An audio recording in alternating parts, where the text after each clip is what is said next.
There's a fire inside of you that makes you want to achieve more than the norm. Contentment is absolutely an enemy. If you're content with a normal life, you're going to end up with a normal life. If you're content with having a normal life, you can end up with a normal life. If you're not content with a normal life, you can end up with something else. And that's a choice you have to make. I was never content with an average life. I knew the only way I'd be happy is if I was rich enough to do whatever I wanted. Being constrained by finances, being constrained by a job I had to put up there, was never going to allow me to be happy. I would say you should do is develop a phone addiction. And you should develop a phone addiction, but you should refuse to consume content and only create content. Genius.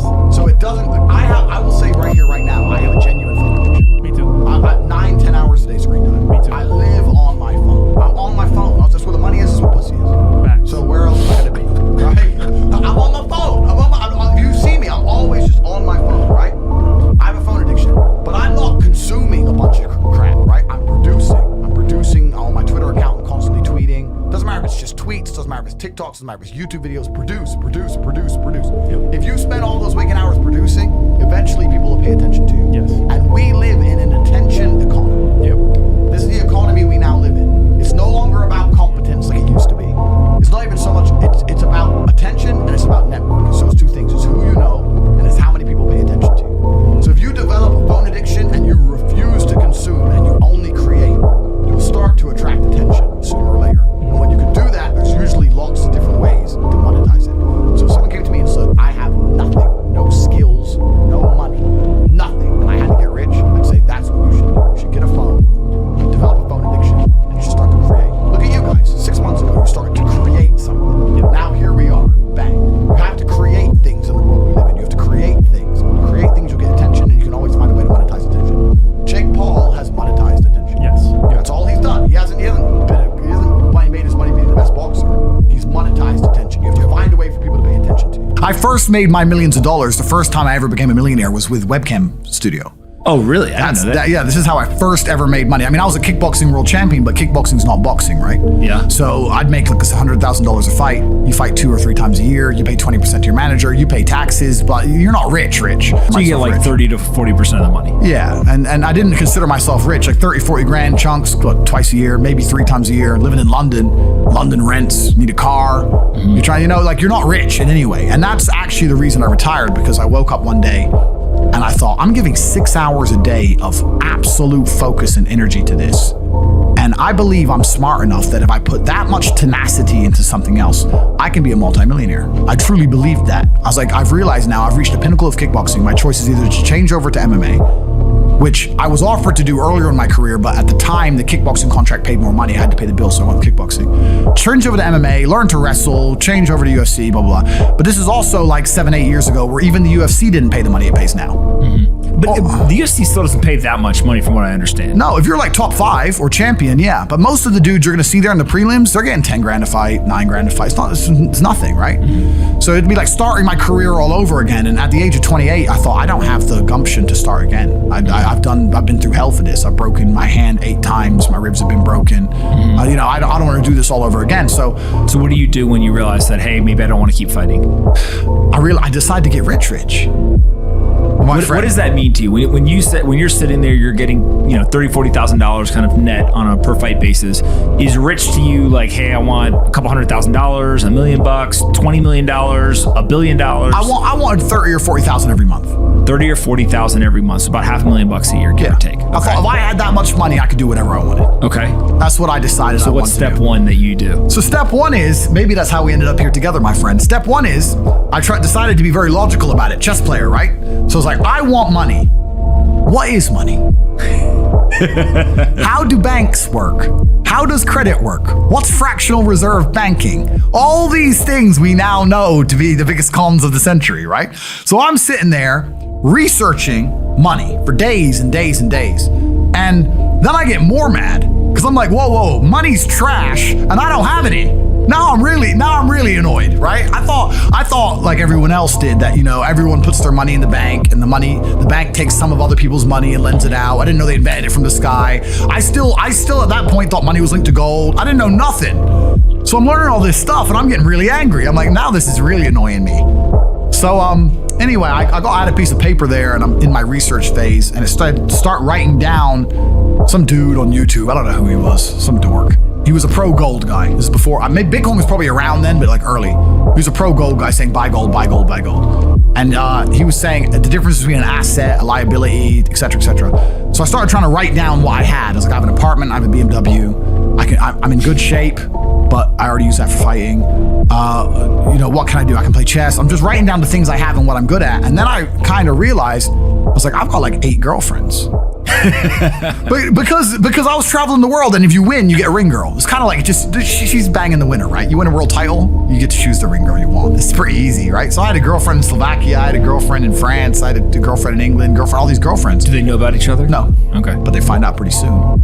So I had all these girlfriends, so I'm like, maybe I could open a strip club and like be a pimp and be a gangster about it. And then opening a strip club. That's literally the first thing you thought about was opening a strip club? Well, I thought I have these beautiful girls. How can I? This is before like Twitch existed. Mm-hmm. So I was like, what can I do with these hot girls? I was like, it's just an asset, right? There's these girls, and a lot of them were messaging me.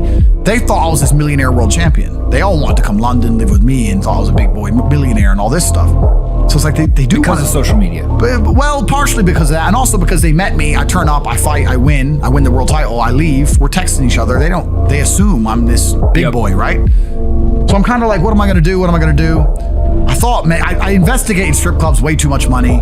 But this asset class of beautiful women was kind of on my mind for a few days. And then by absolute coincidence, I stumbled upon somewhere on the internet. I was on one of those websites where you used to download like free games and bullshit from. And in the corner somewhere it said, hot girls want to talk to you now or something.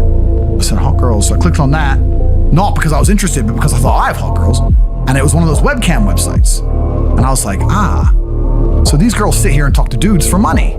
So I'm gonna get my girls to sit. And they're naked, they're just talking. How does it work? It's 50-50. I mean, it depends on the girl, depends what she wants to do. But the majority of the job is not based around being naked. The majority of the job is based around being entertaining and being easy to talk to. And the guys who are talking to you need to find you, that you need to remember their name, remember their dog's name. You have to be smart. You can't just be a girl and be a bimbo and be naked and make money. You have to be really smart, charming, interesting, happy all the time, positive. Mm-hmm. And I thought, I'm going to try this. So I messaged all 5 of my girlfriends, told them I had a job for them, explained to them what I was going to do. I was going to launch this company. 4 of them agreed. All 4 flew in, sat them around the same table. They're all like, who's she, who's she, who's she? I'm like, well, you're all my girlfriends. 2 more left. And then 2 stayed. And that was the beginning of my little attempt at a webcam empire. And I put the girls there. And my role in it all was I did all the tech side of stuff, which is the first thing, of course. And then also, and I get called a pimp a lot, but and the reason I use the term is because I don't see it as a negative term. I see it as positively inspirational and motivating person. I'd motivate the girls. I'd make sure they did their job properly. If they had a bad day online, I'd come up with a good excuse for them. Oh, it's been a football game. It's been really busy. Don't worry. You're so beautiful. Don't be upset. You did better than her. You did the best today. I keep everything organized, put the schedules together, all that kind of stuff. And is it hard? It's hard because women have to want to work for you. Okay. Women have to want to obey you. That's what's hard. And you don't do that. This is one of the biggest misconceptions. I really want to clear this up. People in the movies and stuff, pimps are like aggressive, mean men. Complete opposite. Pimps are more like James Bond. James Bond's a pimp. He sleeps with a girl to get information. He doesn't care about her. He is absolutely and utterly a pimp. He doesn't hit her. He makes her love him. She does what he wants. He uses sex as a weapon to reward her, and then he disappears. That James Bond is absolutely and utterly a pimp. So I say pimp because everyone calls me a pimp online, tries to go, haha, you're a pimp, they're gonna get offended. It's like, no, beautiful women wanted to work for me, and they wanted to work for me because I displayed supreme competence. And they knew if they worked for me, they'd make a lot of money. So whenever I was out, I'd meet a waitress and say, well, you're working 10 hours a day for pennies. You can work 10 hours a day for me, make 10 grand a month, 20 grand a month. And over time, I just built up this big little empire of webcam girls. At one point, I had 4 locations, 75 girls working for me. And I was doing. And we say locations, like, explain what goes into a location. I just rent houses. All right, so you rent a house, and in the house, you just literally, hey, go live here. There's like technology set up, and then you can basically just sit in front of the computer and literally be on the other end of one of these webcams. And guys are paying by the minute, by the hour, whatever, to talk to you. It's their choice whether they are doing it fully clothed, just talking, getting naked, whatever, and then you're taking some cut of it. Yeah, basically. So I had girls who would live in the house. house. And that was pretty impressive. I just broke down the webcam business. Bang, you done it, man. You nailed it. No You nailed background it. information. Yeah, All you right. nailed it. You nailed it. You nailed it. So the girls who lived in the house would have set amount of hours they want to do, and then we'd have rooms that they could book in and do X amount of hours. A girl could come and do one a week or whatever. We'd have rooms they could share. And then, very much exactly like you said. They'd go online, they'd do their hours, they'd have their regular customers, they'd get their money, and then I'd take around half of the money, around 50%. You take 50%. Around 50%. Okay, is that high or low compared to the rest of the Well, I'll industry? tell you why it's very low. It's low because every time a girl would quit and try and do it by herself, she'd make a fraction of the money overall because she hasn't got the instruction, she hasn't got the motivation, she's just lazy with it, right? And women have a very different mentality to money than men. If you show a woman how to make $1,000 in an hour, she'll think, I only have to work an hour a week. Whereas if you show a man how to make $1,000 in an hour, he thinks, I can make $18,000 a day. That's the difference between us. So if I had a girl working for me making 20,000, she got 10, I got 10. If she quit, she'd make 3 for herself, if that. So much stuff that can be done almost for free. People think they need money I need money. If I had money, I'd start a business. Tell me your business plan and let's find a way to do it for pennies. There must be a way. If people want it, you can sell it. You can, do that part first. Yeah. And you can do that with nearly anything. But yeah, Here's a question for you then. So we've talked a little bit about how to invest money, and you've given a bit away, which is great. Slightly different views, but that's okay. Talk to me about not making money because you don't believe in making money. No. You believe in taking money. Yeah. You're starting again from scratch. You're dumped in a random city. By the way, I don't know if you've seen. I do this regularly. I saw it on YouTube. Yeah. Of course you did, right? What do you do? Starting from scratch, you're in London, you got nothing, you got no contacts, you're not in your war room, and you need to make £10,000. And if me and you had a challenge, let me ask you a question. If we had to make £10,000 from scratch drops in London, we're in disguise, because you're pretty famous. Yeah, I'm pretty famous. Who's going to make the 10 grand first? That's a good question. I'm saying me. Yeah, well, you've done it a few times. I've never done it before. However, you'd have to start with something. Yeah. You'd have to start with becoming the middleman of something, and you have to start by taking a commission.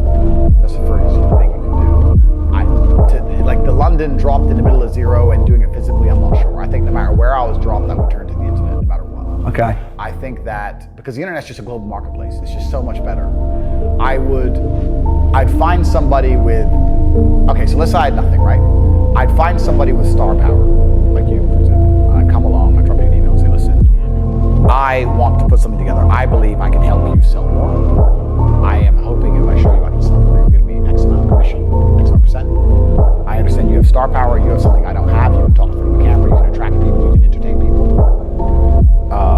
What are you currently selling? You're selling this. Okay, if I bring X amount of 1,000 people, will I be able to get this percent? That's what I would do. I think that if I didn't have the ability to sell on camera and entertain, I would find somebody who does, and I would be the blood and guts beneath the show business. Interesting. And that's the easiest way to get rich in the world today. So you'd find someone that's got an existing product or service. Correct. And then you would help them sell it and promote it. Absolutely, and utterly. That's the easiest way to get rich today, especially because commission only, nobody's afraid of saying yes to. Nobody's afraid of being saying yes to. So let me see if I have my business card with me. If I don't have it, I'm going to be upset. Let me give you an example of my business card because it shows it perfectly. So I do. Here we go. So here's my business card. We'll have to show the camera.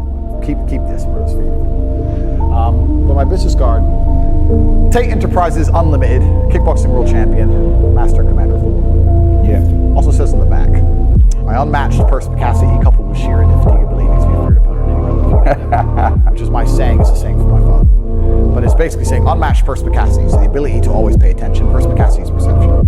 So unmatched, I'm always paying attention to everything all the time. And sheer indefatigability, I don't become tired. It makes me a feared opponent. So a man who always pays attention and never gives up is a feared opponent, no matter what you're fighting against him. And then it says, I specialize in the following. Wars fought, assassinations plotted, revolutions started, uprisings quelled, smuggling, passport allocation, ventriloquist, decentralized finance, blockchain analysis, whiskey merchant, tiger taming. It goes on and on and on. The point I'm making is, Rainmaker. if you come to me with $1 billion and say put a rock on Mars, I'll try. Yeah. Pay me. Okay. Maybe I'll call Elon and give him $900 million to do it. Maybe I'm just a middleman. But I'm the guy you can come to for anything. I'm that guy. Yeah. No matter what you want done, I'll get it done. I know a guy who knows a guy. And I think that kind of shows my point overall. If I just start getting the same thing, I'd meet people who are extremely competent and extremely good at what they do. You'll often find in life there are people who are best at what they do aren't good at the marketing and sales side of things. There are so many fantastic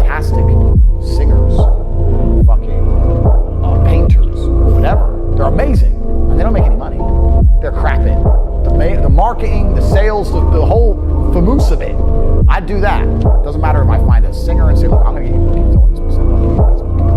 Put together a promo video, then I'm gonna use my camera guy, but we're gonna make this excellent, and we're gonna get some personality involved. You're gonna go up to some random girl on the street, and you're gonna sing. This is all off the top of my head. You're going to some random girl on the street, and you're gonna bus, and you're gonna sing to her, and she's gonna bring you. We're gonna do it over and over again, even though a bunch of people call you weirdos to give one, so she falls in love right there on the spot. And that's gonna go viral on TikTok. You're gonna put that on your Instagram account. Your Instagram's gonna start getting followers. You're gonna start getting DMs on the Instagram account. I'm gonna reply to them. I'm gonna book all the bookings. I'm gonna get X amount %. But it's all the bullshit. Boom. Okay, now I got a singer out there working. I got a photographer out there working. I got painters. She's out there painting shit. Bang, bang, bang, bang, bang. It's just a game. That's how you get rich. I think you do well. Would you be down for it? A challenge? Who can make the first 10 grand from scratch? Gee, I can't walk the streets anymore. G. yeah, but mate, we can get a mask. Bro, I can't design a mask. When I walk the streets, I have to have full security teams or the strap. If I can find a way to completely disguise you, I don't know. I'm top G. They know me, bro. your accent would give it away. Yeah, London's a bit of a weird one for me because London's not safe anymore. And two, like when I'm in Romania, I'm armed and I have full security detail. And when I'm in London, it's unusual because people recognize me and they want to. Some of them want to be friendly, but when I see full-grown people like running up to me or coming up to me, I don't. I've had a hard life for it. I don't like 3 4 men go, hey Tate. No. I'm like, oh, for fuck's sake. I just don't like it. So I have to have security. Do you have people? Do you get pretty mobbed in the streets? Oh, bro, it's crazy. I don't know if you've seen some videos. Yeah, like if I walk into a hotel and someone sees it, puts it on Instagram or Snapchat, and they work out to me, there's just thousands of people outside. Wow, it's crazy. It's really nuts, and that's because, like I said, I've inspired the masculine youth a lot. So a lot of 19-year-olds have nothing else to do but try and get a picture of me. And that's another thing, because you look bad when you say no. Sometimes I say no to guys, and they're like, why? It's like, because if I do 500 photos a day, like 500 times 3 minutes. It's like, it's my life. It goes on all the time, and it's easier with security, because security can just say, leave them alone. 'Cause I'm trying to live normal life, right? But